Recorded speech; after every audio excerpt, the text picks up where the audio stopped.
नमस्कार। आज 15 सितंबर 2025। चलिए आज की जरूरी खबरों पर बात करते हैं। हाँ, नमस्कार। हमारे पास आज कई सारे विश्वसनीय स्रोतों से मतलब PIB, the Hindu, economic times और कुछ दूसरी विशेषज्ञ वेबसाइटों से काफी खबरें और एनालिसिस हैं। बिल्कुल। मकसद यही है कि इन खबरों के पीछे क्या है वो समझे। राष्ट्रीय, अंतर्राष्ट्रीय, अर्थव्यवस्था, साइंस, टेक, खेल, क्या चल रहा है देश दुनिया में। सही। और आज देखिए, एक तरफ हम इंजीनियर्स को सम्मान दे रहे हैं, दूसरी तरफ जंगलों के लिए शहीद हुए युगों को भी याद कर रहे हैं। हाँ, ये एक दिलचस्प पहलू है आज का। तकनीक और पर्यावरण दोनों पर ध्यान है। तो देखते हैं ये ताना बाना कैसा है। हाँ, आज की सुर्खियों में ये बात साफ दिखती है। एक तरफ तकनीकी उड़ान, दूसरी तरफ जमीन से जुड़े पर्यावरण के सवाल। तो हम इन्हीं सब पर बात करेंगे। जरूरी दिन, हेल्थ और डिफेंस में टेक, दुनिया में क्या चल रहा है, इकोनॉमी, पर्यावरण, खेल, सब कुछ। ठीक है। ये सब मिलाकर हमें अंदाजा लगेगा कि भारत आज कहाँ है और कल किधर जा सकता है। तो चलिए शुरू करते हैं। बिल्कुल। शुरुआत करते हैं राष्ट्रीय महत्व के दिनों से। आज 15 सितंबर, इंजीनियर्स डे। हाँ, भारत रत्न एम विश्वेश्वरैया जी की जयंती। हाँ, 1861 में जन्म हुआ था उनका। महान इंजीनियर तो थे ही, कृष्णाराज सागर जैसे बांध बनाए, मैसूर के दीवान भी रहे। बिल्कुल, कुशल प्रशासक भी। और प्रधानमंत्री ने भी आज तकनीकी इनोवेशन पर जोर दिया है। सही कहा।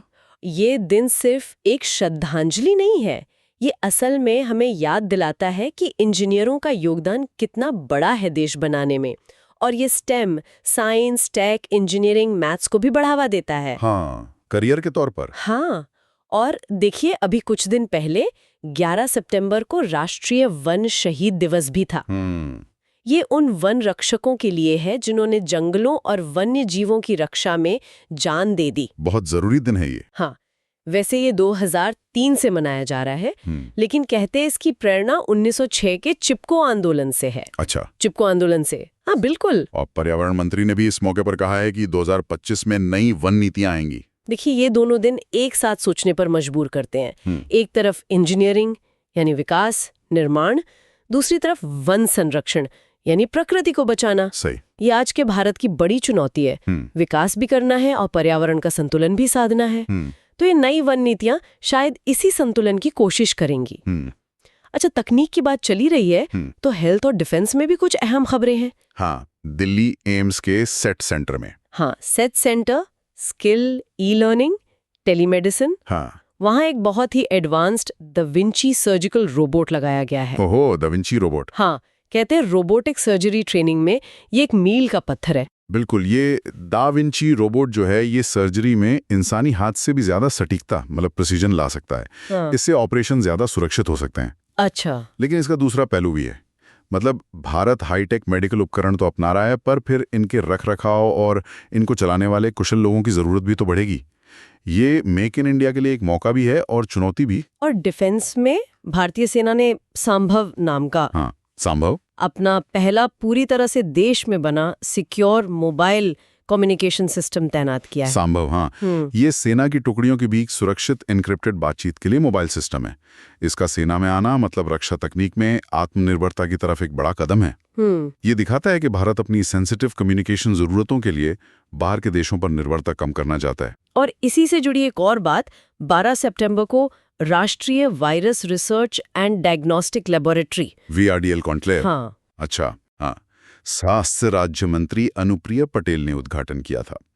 ये वायरस की निगरानी और पहचान पर था। मतलब भविष्य में किसी महामारी से निपटने की तैयारी के लिए ये बहुत जरूरी है। सही बात है। चलिए अब जरा दुनिया की तरफ देखें। मिडल ईस्ट में माहौल फिर गरमाया हुआ लगता है।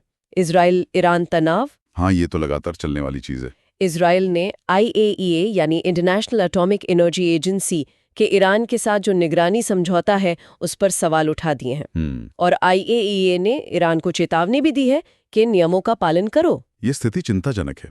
इजराइल ईरान तनाव का असर सिर्फ वहीं तक नहीं रहता, पूरी दुनिया में तेल की कीमतों पर, स्थिरता पर पड़ता है। बिल्कुल। और यहाँ देखने वाली बात यह है कि IAEA जैसी अंतर्राष्ट्रीय संस्थाएं कैसे इन मुश्किल हालात में निगरानी और नियम पालन करवाने की कोशिश करती हैं, जो कि अक्सर बहुत मुश्किल होता है। हाँ, ये तो है। दूसरी तरफ भारत ने मॉरिशस के साथ रिश्ते और मजबूत किए हैं। अच्छा। भारत ने मॉरिशस के लिए $680 मिलियन का एक स्पेशल इकोनॉमिक पैकेज दिया है। $680 मिलियन, काफी बड़ी रकम है। हाँ, इससे वहाँ हेल्थ, इंफ्रास्ट्रक्चर, समुद्री सुरक्षा, शिक्षा, इन सब में मदद मिलेगी।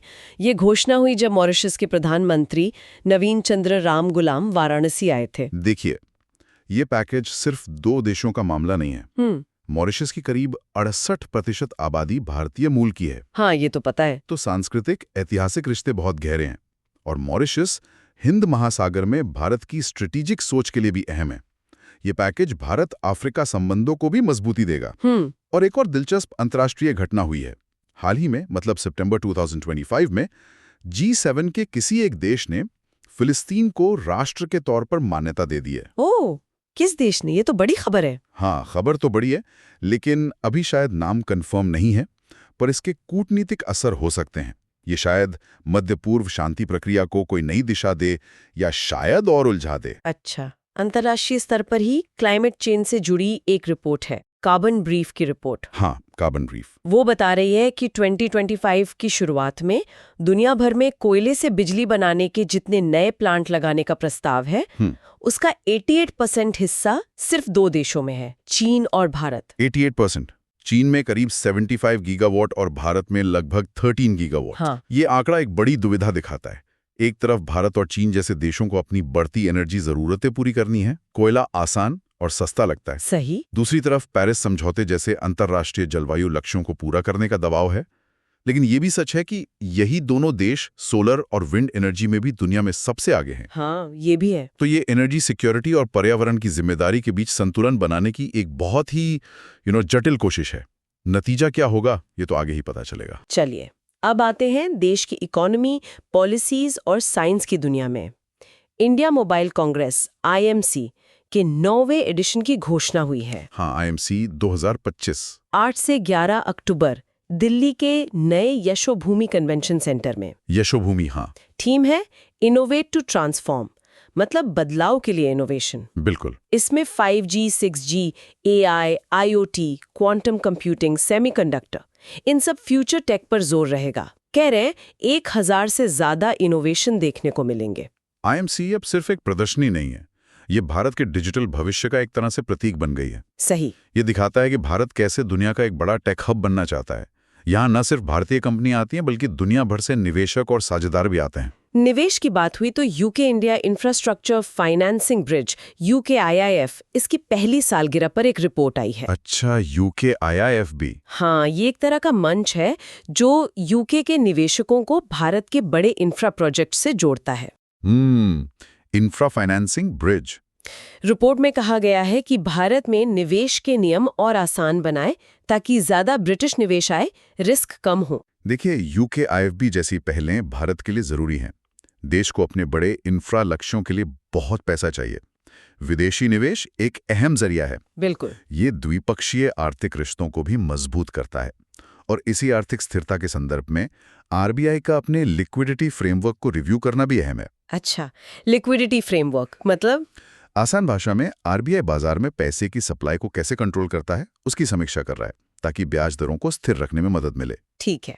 और साथ ही येस बैंक में जापानी बैंक SMBC को करीब 25% हिस्सेदारी खरीदने की मंजूरी मिलना, ये भी बैंकिंग सेक्टर में भरोसे और स्थिरता का संकेत है। और एक अच्छी खबर ये भी है कि India post payments bank IPPB, हाँ, पोस्ट ऑफिस वाला बैंक, हाँ, उसने 2025 में 134 करोड़ रुपए का मुनाफा कमाया है। ये वाकई अच्छी बात है, क्योंकि IPB का मुख्य मकसद तो दूर दराज और गांवों तक बैंकिंग पहुंचाना है, सिर्फ मुनाफा नहीं। सही। उनका मुनाफे में आना दिखाता है कि डिजिटल बैंकिंग की पहुंच बढ़ रही है, लोग इसे अपना रहे हैं। ये फाइनेंशियल इंक्लूजन के लिए अच्छा है। बिल्कुल।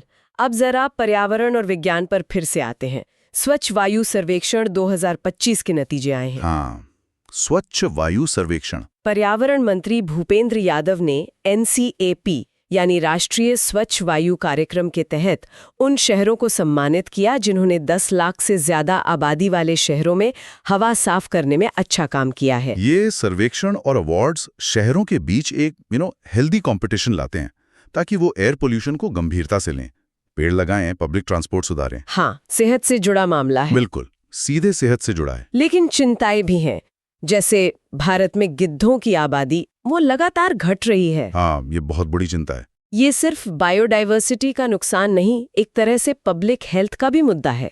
क्योंकि गिद्ध मरे हुए जानवरों को खाकर बीमारियां फैलने से रोकते हैं। सही कहा, इकोसिस्टम क्लीनर है वो। हाँ, लेकिन एक छोटी सी उम्मीद की किरण केरल से है। वहां JNTBGRI, Jawaharlal Nehru tropical botanic garden and research institute. हाँ, उन्होंने नैनो टेक्नोलॉजी से घाव भरने वाला एक खास पैड बनाया है। अच्छा, नैनो पैड। हाँ, शायद ये घायल गिद्धों या दूसरे पक्षियों के इलाज में काम आ सके। देखिए, गिद्धों का संकट हमें याद दिलाता है कि प्रकृति का संतुलन कितना नाजुक है और इंसानी गतिविधियों का असर कितना गहरा। JNTBGRI का ये नैनो पैड एक अच्छी साइंटिफिक उपलब्धि है, पर गिद्धों को बचाने के लिए असली जड़ पर काम करना होगा। जैसे वो दवाएं। हाँ, जैसे जानवरों के इलाज में इस्तेमाल होने वाली डाइक्लोफेनाक जैसी दवाएं, जो गिद्धों के लिए जहर हैं, उन पर पूरी रोक और उनके रहने की जगहों को सुरक्षित रखना।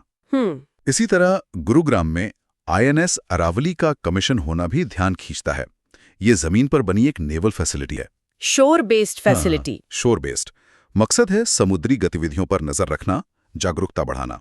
ये दिखाता है कि नौसेना अपनी निगरानी क्षमता जमीन से भी बढ़ा रही है। अच्छा, चलिए अब थोड़ी बात खेल और दूसरी अहम घटनाओं की।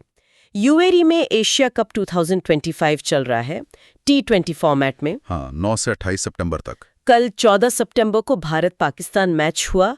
जाहिर है रोमांचक रहा होगा। हाँ, भारत-पाक मैच तो हमेशा ही चर्चा में रहता है। भारत को मजबूत दावेदार माना जा रहा है। एशिया कप सिर्फ क्रिकेट नहीं है, ये दक्षिण एशिया में देशों के बीच की प्रतिद्वंदिता और यौन क्रिकेट डिप्लोमेसी का भी मंच है। भारत का प्रदर्शन यहाँ उसकी क्षेत्रीय धाक को भी दिखाता है। क्रिकेट के अलावा इटली में F1 रेसिंग की ग्रां प्री भी हुई है हाल में। हाँ, इटालियन ग्रां प्री। और भारत में खेल विज्ञान को लेकर एक अहम MOU साइन हुआ है। Sports authority of India SAI के NCSSR ने। National centre of sports science and research. हाँ, उसने IIT दिल्ली के साथ हाथ मिलाया है। SAI और IIT दिल्ली, ये तो बढ़िया कॉम्बिनेशन है। हाँ, ये मिलकर खेल विज्ञान, तकनीक और देश में ही नए खेल उपकरण बनाने पर काम करेंगे। ये समझौता बहुत अच्छा है। इससे न सिर्फ हमारे एथलीट्स को बेहतर ट्रेनिंग और साइंटिफिक मदद मिलेगी, बल्कि स्पोर्ट्स इक्विपमेंट और तकनीक में भी भारत आत्मनिर्भर बन सकेगा।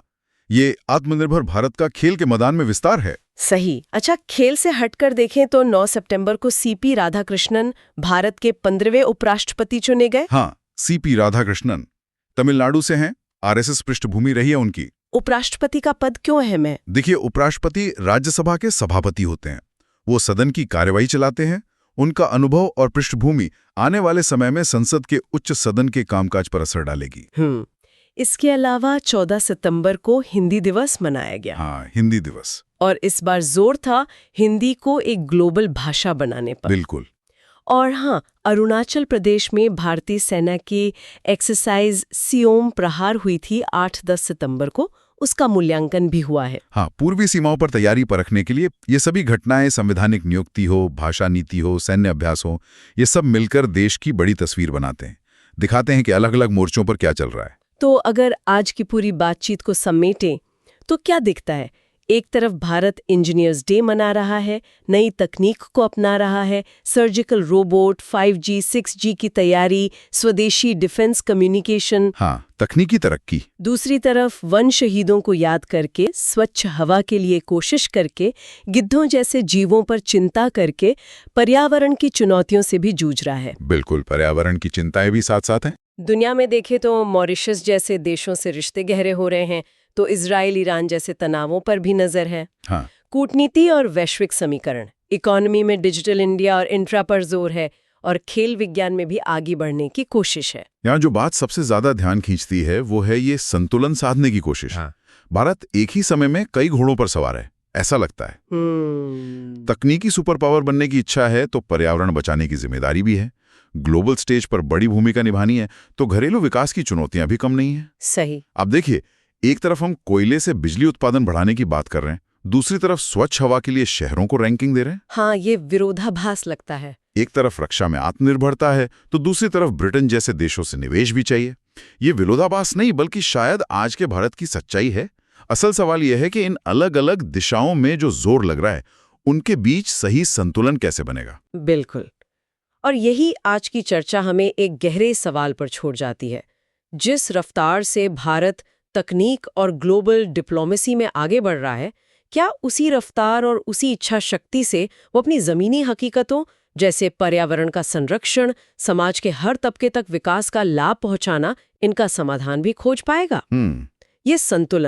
ये संतुलन साधना ही शायद आने वाले वक्त में भारत की सबसे बड़ी परीक्षा होगी। इस पर सोचने के लिए बहुत कुछ है। बिल्कुल, सोचने वाली बात है ये।